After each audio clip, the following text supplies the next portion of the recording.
नहमदुहु व नुसल्ली व नुसल्लिमु अला रसूलिहिल करीम अम्मा बअद फ़अऊज़ु बिल्लाहि मिनश शैतानिर रजीम बिस्मिल्लाहिर रहमानिर रहीम फ़क़द क़ाल अल्लाहु तआला फ़िल क़ुरआनिल मजीद वल फ़ुरक़ानिल हमीद सुब्हानल्लज़ी अस्रा बिअब्दिहि लैलन मिनल मस्जिदिल हराम इलल मस्जिदिल अक़सा सुब्हानल्लाह वक़ाल रसूलुल करीम सल्लल्लाहु तआला अलैहि वसल्लम इन्नी अब्दुल्लाहि व लन युदैयनी अल्लाहु अबदा औ कमा क़ाल हबीबुल करीम सल्लल्लाहु तआला अलैहि वसल्लम सदक़ल्लाहुल अज़ीम व सदक़ रसूलुहुन नबियुल अमीनुल मकीनुल करीम व नहनु अला ज़ालिका लमिनश शाहिदीन व शाकिरीन वल्हम्दुलिल्लाहि रब्बिल आलमीन।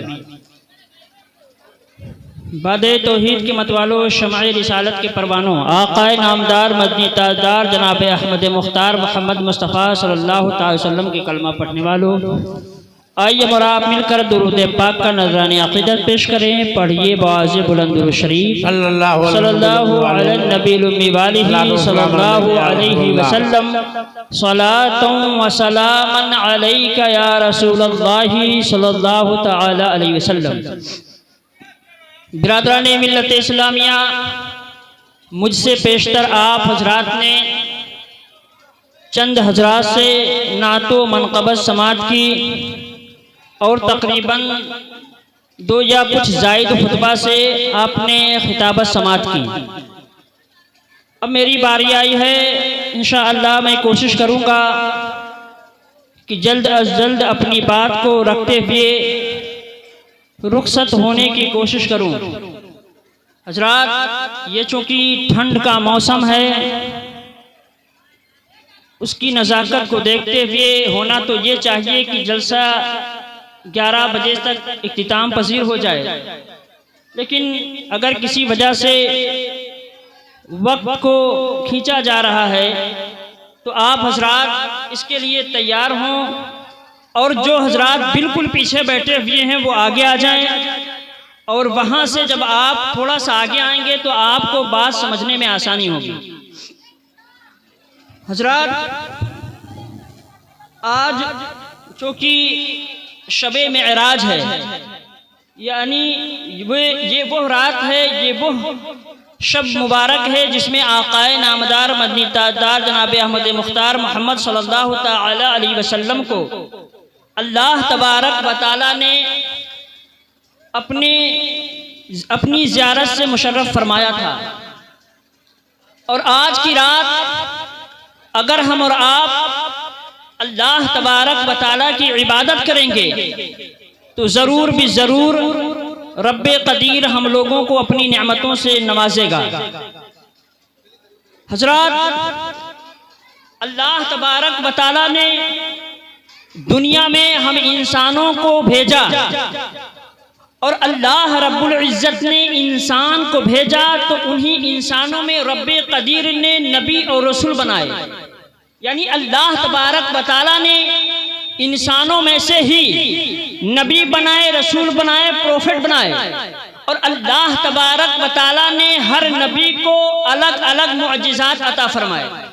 यानी अल्लाह तबारक व तआला ने जब किसी को नबी बनाया, अल्लाह ने किसी को अपना रसूल मुंतखब फरमाया, तो अल्लाह तबारक व तआला ने हर नबी को नबूवत की दलालत के लिए, नबूवत पर निशानी के लिए अल्लाह तबारक व तआला ने कोई मिरेकल थिंग, कोई ऐसी चीज़ दी जिससे ये सबूत हो, ये प्रूफ हो कि वाकई ये अल्लाह तबारक व तआला के मुकर्रब और ख़ास बंदे हैं। अल्लाह तबारक व तआला ने अब अंबिया को जब मुअजिज़ात अता फरमाए तो उन मुअजिज़ात में वाकई कुछ मुअजिज़ात ऐसे हैं जिनको आज तक हम और आप बिलखुसूस सारे सुन्नी मुसलमान याद रखते हैं। हजरात, अल्लाह तबारक व तआला ने जब अंबियाए किराम को भेजा, नबियों को भेजा, तो अल्लाह तबारक व तआला ने मुअजिज़ा अता किया और रब्बे कदीर ने जिस नबी को मौजिज़ा दिया तो अल्लाह तबारक व तआला की यानी आदत इलाहिया जारी थी कि अल्लाह तबारक व तआला जब किसी नबी को मौजिज़ा अता फरमाता रहा तो रब्बे कदीर ने उस ज़माने के एतबार से जो आला व अरफा चीज़ें थी उनसे बेहतर और बाला मौजिज़ात उनको अता किए। फॉर एग्जाम्पल आप समझें कि जब अल्लाह तबारक व तआला ने हजरत आदम अलैहिस्सलाम को अल्लाह ने जमीन पर भेजा, उसके बाद नबियों का सिलसिला शुरू हुआ। अब हजरत दाऊद अलैहिस्सलाम का जब दौर शुरू होता है तो उस जमाने के हालात ये थे कि लोग लोहे को पिघलाकर, आयरन को पिघलाकर लोग जंजीर बनाते थे, हथकड़ियां बनाते थे और बहुत सारी चीजें अल्लाह के दी हुई ताकत से, इल्म से लोग बनाते नजर आते थे। अब अल्लाह तबारक व तआला ने जब अपने नबी हजरत दाऊद अलैहिस्सलाम को मौजिज़ा अता फरमाया है तो यारो वो लोग जो लोहे को इकट्ठा करते और लकड़ियों से जलाने के बाद आग में उसको डालकर पिघलाया करते थे, हजरत दाऊद अलैहिस्सलाम उनको यानी लोहे को आप आग में न डालकर बल्कि अपने हाथ में लेते थे। और जब हजरत दाऊद अलैहिस्सलाम आप हाथ में लेते लोहे को तो लोहा मोम बन जाया करता था। यारो उस जमाने के लोग लोहे को पिघलाकर अगर हथकड़ियां बनाते थे, जंजीरें बनाते थे, उनको उसको पिघलाने के लिए आग की जरूरत पड़ती थी, फायर की जरूरत पड़ती थी, उन्हें आवश्यकता अगर थी तो उन्हें आग की थी। लेकिन हजरत दाऊद अलैहिस्सलाम को किसी की जरूरत न थी, वो लोहे को हाथ में लेते थे और फौरन वो हाथ में लेने के बाद वो आयरन, वो लोहा पिघल जाया करता था और आप उससे जिरहें, जंगी आलात बनाया करते थे। अब दौर शुरू होता है हजरत यूसुफ अलैहिस्सलाम का, मान लीजिए तो हजरत यूसुफ अलैहिस्सलाम के ज़माने के हालात ये थे कि लोग अपने हुस्न पे नाज किया करते थे। लोग ऐसे थे कि हर किसी के चार्मिंग पर, किसी के ब्यूटीज पर, किसी की खूबसूरती पर अपने नजरियात को, अपने ख्यालात को बदला करते थे। यारो अब जब जमाना था हुस्न खूबसूरती का, जब जमाना था किसी की खूबसूरती पर मर मिटने का, तब अल्लाह तबारक व तआला ने हजरत यूसुफ अलैहिस्सलाम को मबूस फरमाया है तो उनको मौजज़े के तौर पर अल्लाह तबारक व तआला ने हुस्न जमाल दिया है। और तारीख गवाह है कि वो मिस्र के लोग अपने हुस्न जमाल पर फख्र किया करते थे। हजरत यूसुफ अलैहिस्सलाम को देखकर वहां की औरतों ने अपनी उंगलियां काटी। यानी जब जब अल्लाह तबारक व तआला ने अपने नबी को मुजज़ा दिया है तो आने वाले नबी को उस जमाने के एतबार से सबसे अरफा व आला बनाकर भेजा।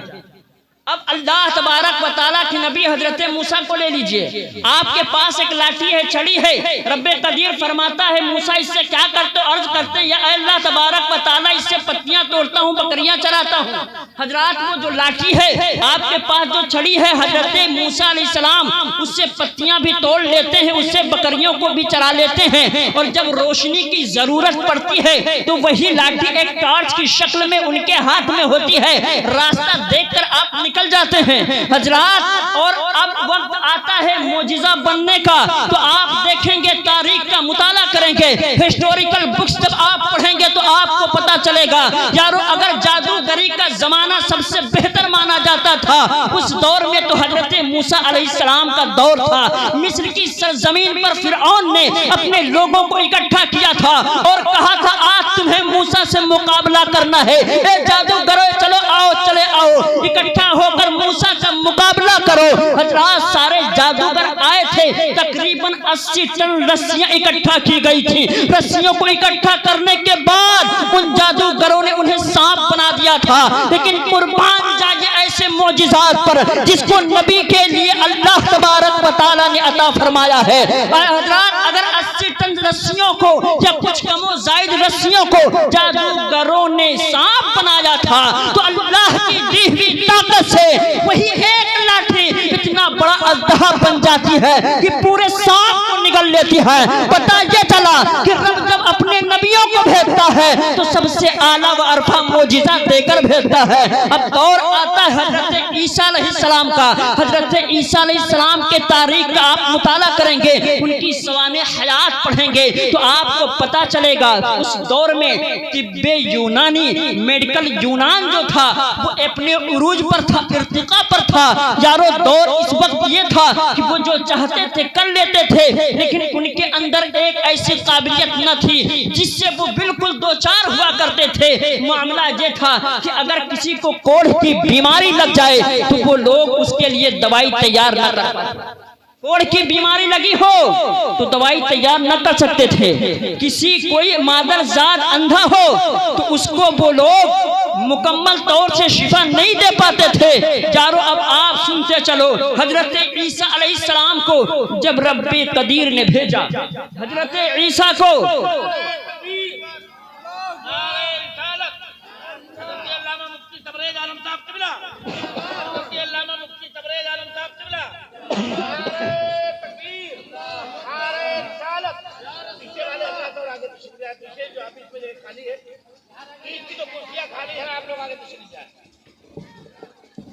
भैया आप ही लोगों से गुजारिश किया जा रहा है, बीच में बहुत सारी कुर्सियां खाली पड़ी हैं। आप हजरात से गुजारिश है कि आप देख लें कि आपके आगे कोई कुर्सी खाली ना हो। वो अजीम खतीब जो इस वक्त अल्हम्दुलिल्लाह पूरे सुन्नियत में इस कदर मुमताज है, जिसका पाकीज़ा बयान यकीनन आपने दिल जमई के साथ सुन लिया, तो यकीनन अगर आप बेनमाजी हैं तो इंशाअल्लाह नमाजी बन जाएंगे, क्योंकि हजरत का बयान ही कुछ ऐसा होता है। लिहाजा गुजारिश ये है कि अदब के साथ आप सभी हजरात बैठे और आप अपने आगे की कुर्सियों के देखें कि खाली ना हो, बस अपनी आगे की कुर्सी आप लोग पुर कर लें। दुरूद पाक पढ़ें सल्लल्लाहु अलैहि नबी वालिही सल्लल्लाहु तआला अलैहि वसल्लम। सलातुं व सलामन अलैका या रसूलल्लाह सल्लल्लाहु तआला अलैहि वसल्लम। बिरादरान मिल्लत इस्लामिया, आप अपनी मातों की निगाह से मुशाहदा कर रहे हैं कि मुफ्ती साहब क़िबला की तशरीफ़ आवरी हो गई है। इंशाअल्लाह मेरे बाद ये अपने बलवला अंगेज़ खिताबत से आपको सरफराज करते हुए नजर आएंगे। तो मैं अर्ज़ कर रहा था कि अल्लाह तबारक व तआला ने जब किसी नबी को भेजा तो उस ज़माने के हालात के एतबार से सबसे बेहतर मौजिज़ा अता फरमाया। अब हजरत ईसा अलैहिस्सलाम का जब दौर आया है तो जाहिर सी बात है तिब्बे यूनान में कोई ऐसी दवा नहीं थी कि कोढ़ की बीमारी को ख़त्म किया जाए। उनके पास मेडिकल एतबार से उन लोगों ने तरक्की तो कर रखी थी, लेकिन उनके पास किसी अंधे को ठीक करने के लिए कोई दवा न थी। अब अल्लाह तबारक व तआला ने हजरत ईसा अलैहिस्सलाम को क्या किया कि अल्लाह ने उनके दस्त ही में, उनके हाथ ही में ऐसी शिफा रखी कि आप कोढ़ की बीमारी जिसको होती उसके ऊपर आप फेर देते तो उसकी कोढ़ की बीमारी, माशाअल्लाह माशाअल्लाह। आँख जिसकी बीनाई न हो उसके आप चेहरे पर अगर अपने हाथ को दस्ते मुबारक को फेर देते तो उसकी बीनाई वापस आ जाया करती थी। यारो उस वक्त हजरत ईसा अलैहिस्सलाम अल्लाह तबारक व तआला की इज़्न से, इजाजत से मुर्दे भी जिंदा करते। पता ये चला कि रब्बे कदीर ने जब किसी नबी को भेजा है और मौजिज़ा दिया है तो उस जमाने के एतबार से सबसे बेहतर मौजिज़ा दिया।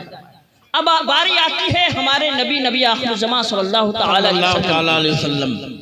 अब आप देखें कि अल्लाह रब्बुल इज़्ज़त ने जितने भी अंबिया को मबूस फरमाया, जितने भी हजरत आदम से लेकर ईसा तक आए वो किसी जमाने तक महदूद थे।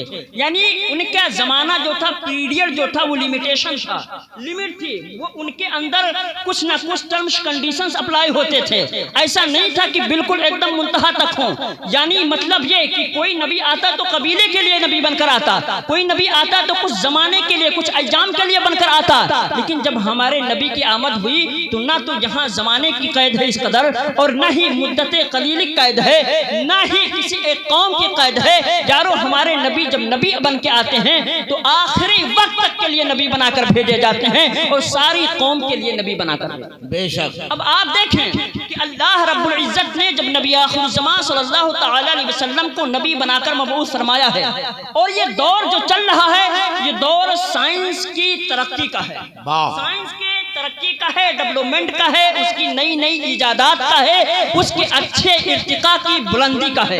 आप देखें कि अल्लाह के रसूल सल्लल्लाहु तआला अलैहि वसल्लम जिस दौर में आए उस दौर का हाल क्या था, और जो दौर अभी चल रहा है या फ्यूचर में, मुस्तकबिल में, भविष्य में आएगा उसका हाल क्या होगा।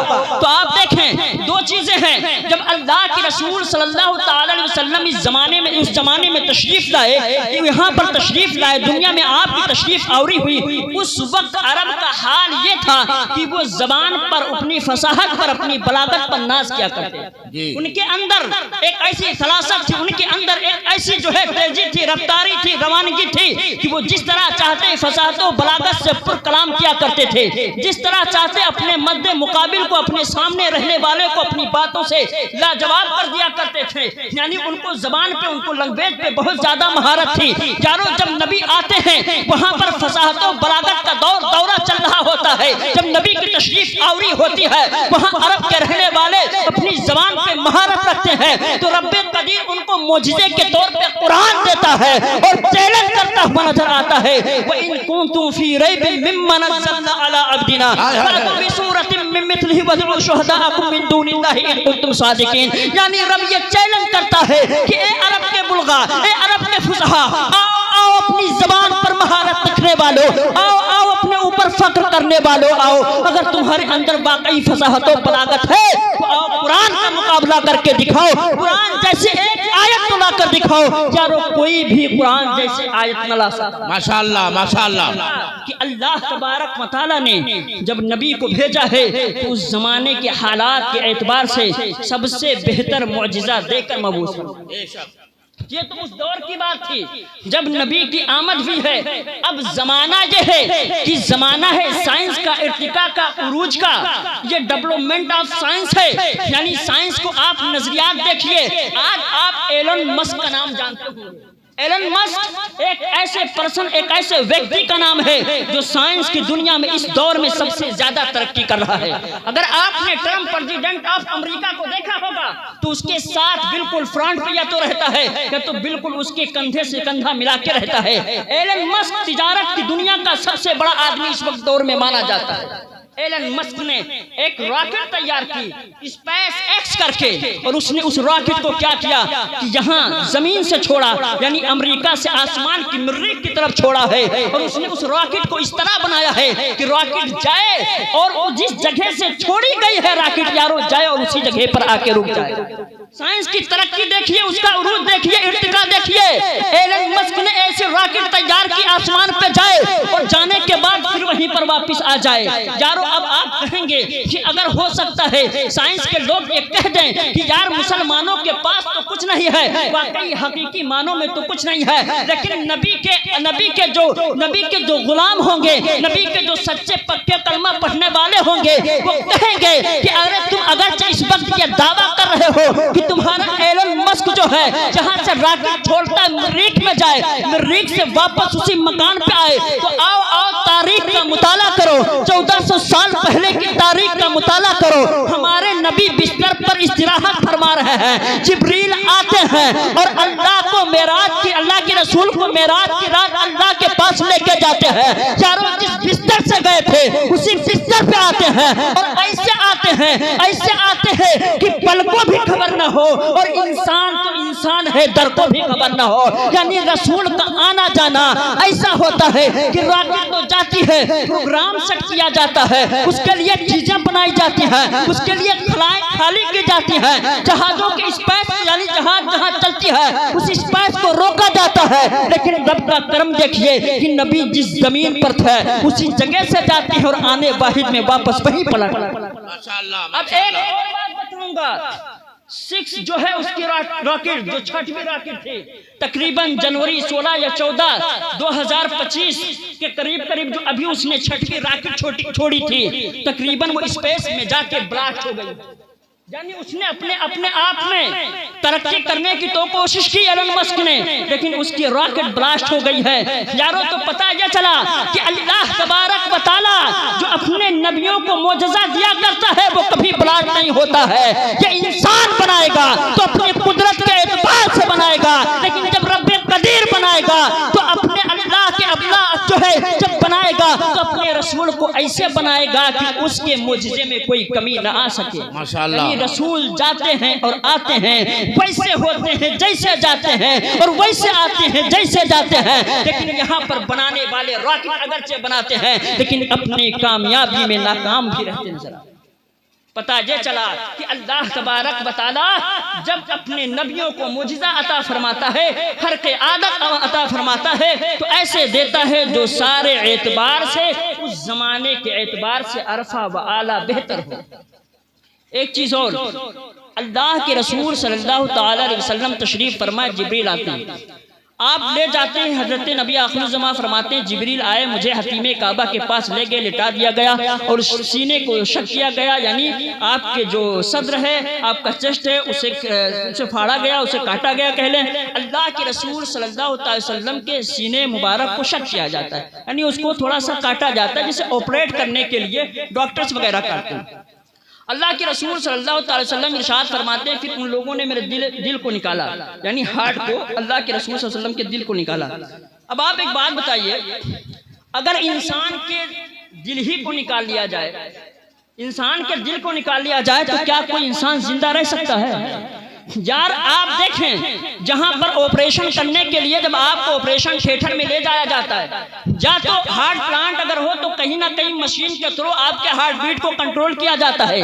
वहां देखिए अल्लाह के रसूल फरमाते हैं कि मेरे दिल को निकाला गया है यारो, लेकिन नबी आखिरुज़्ज़मान सल्लल्लाहु अलैहि वसल्लम खुद बयान कर रहे हैं कि मेरे दिल को निकाला जा रहा है। मतलब ये कि नबी को पता है कि मेरे दिल को निकाला गया। ये देखिए नबी का मौजिज़ा।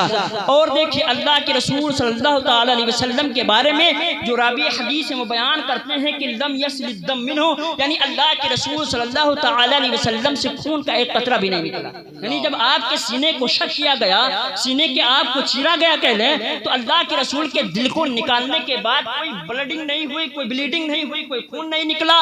अब एक बात सोचिए कि अल्लाह के रसूल सल्लल्लाहु ताला अलैहि वसल्लम जहां पर जब आपके सीने मुबारक को शक किया जाता है तो ब्लीडिंग नहीं होती है, खून नहीं निकलता है।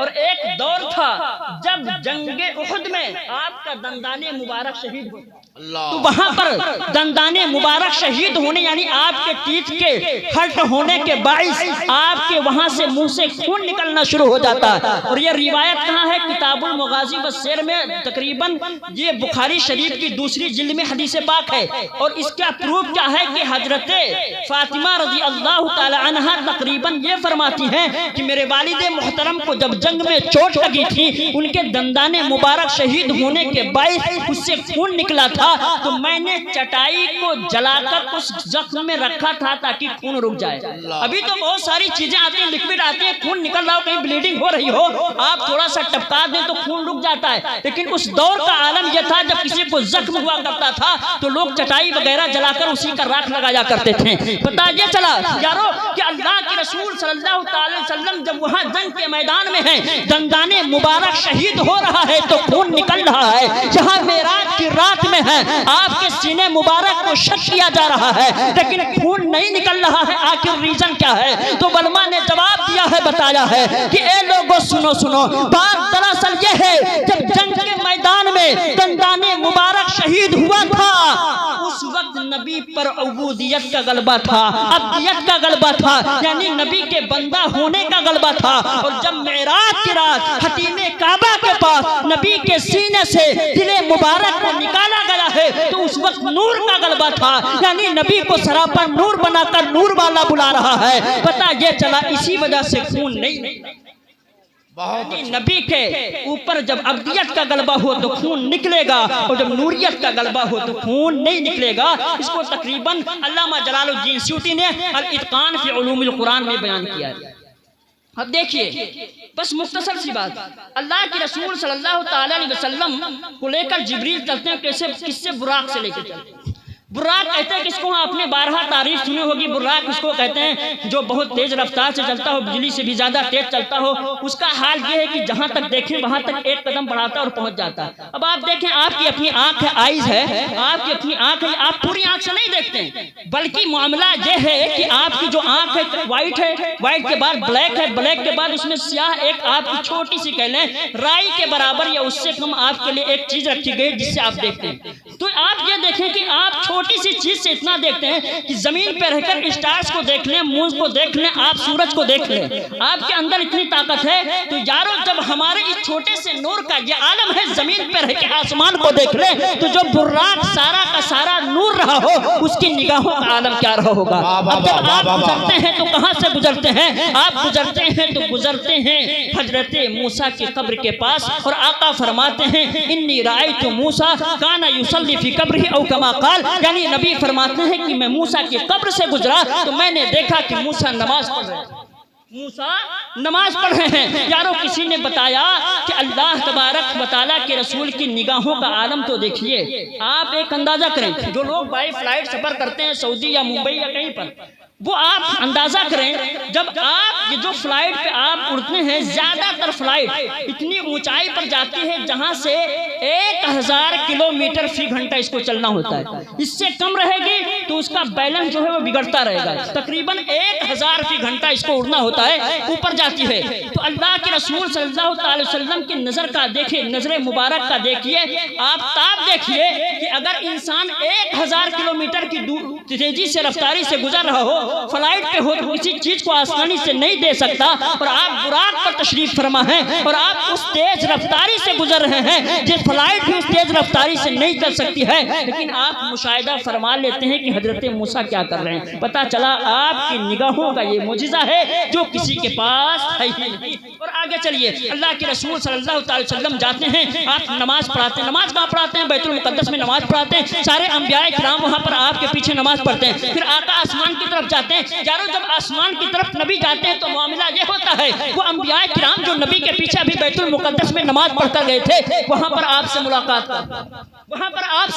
मुलाकात करते हैं। अब आप सोचें कि नबी बुर्राक पर हैं, जो हद निगाह एक कदम बढ़ाए और पहुंच जाए, क्या उससे आगे सवारी ली जाती है, आपको वहां तक पहुंचाया जाता है। तो अब आप ये सोचें कि हजरत मूसा, ईसा या हजरत जितने भी हजरत इदरीस अलैहिस्सलाम है, जितने भी अंबिया हैं, वो जब नमाज पढ़ने के लिए बैतुल मुकद्दस आए तो इतनी जल्दी वहां पहुंचे, और वो भी नबी आखिर ज़मा से पहले। यार नबी तो हमारे सबसे आला वारफा हैं, जाहिर यह है कि उनको सबसे पहले पहुंचना चाहिए। तो उलमा ने जवाब दिया कि देखिए, जो अंबिया आसमान पे पहले पहुंचे, उन्होंने अपनी नबूवत की रफ्तार से वहां पर उस सफर को तय किया, और हमारे नबी ने चूंकि सवारी का रफ्तार पकड़ा था, इसलिए उन अंबिया किराम के बाद पहुंचे। अब यहीं पर एक एतराज होता है, एतराज से होता है कि जब आसमान में कोई जो है दरवाजा नहीं, कोई वहां पर चीर फाड़ नहीं, तो इन नबी आखिर जमा सल्लल्लाहु अलैहि वसल्लम गए कैसे, वहां पर आप गए कैसे? तो उसका जवाब यह है कि सुनिए, हजरत सुलेमान अलैहिस्सलाम के दौर का मामला है। एक तख्त था बिल्किस के पास, बिल्किस के पास तख्त होता है। हजरत सुलेमान अलैहिस्सलाम अपने हवारियों के साथ, अपने लोगों के साथ बैठे फरमाते हैं कि बिल्किस के तख्त को कौन ला कर देगा। एक खुशी में से जो जिन्नात था उसने कहा कि मैं आपके मजलिस के यानी आप लोगों के यहाँ से उठने से पहले उस तख्त को लाकर आपके हवाले कर दूंगा।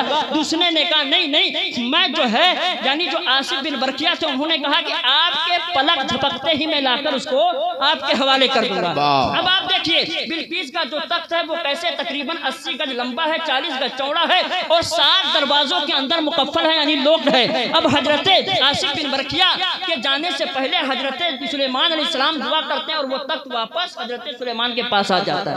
अब आप देखिए, जो ये कहते हैं कि आसमान में दरवाजा नहीं, आसमान में जगह नहीं, आखिर नबी गए